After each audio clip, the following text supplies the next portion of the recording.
મહારાજ એવું નહીં કહેતા હું કહું એવું જ કરવાનું એમ.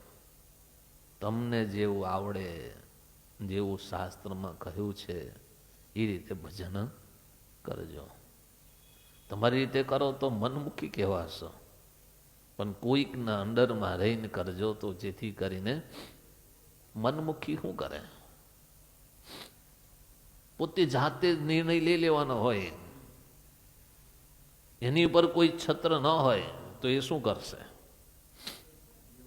કોઈ એને ટોકનારો નહીં હોય, કોઈક એને પાછો વાળનારો નહીં હોય, કોઈક એને આગળ લઈ જનારો નહીં હોય, તો એને એમ જ થાય કે હું મારી રીતે ચાલું છું, બરાબર જ ચાલું છું, આગળ જ હાલું છું, પાછળ ક્યારે હાલતો નથી.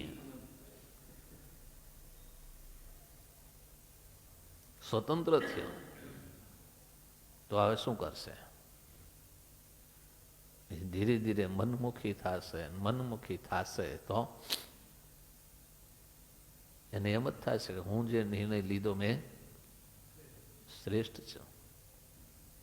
પણ ક્યારેક નિર્ણય એવો લેવાઈ જાય કે કલ્યાણ આપણું બગડી જાય.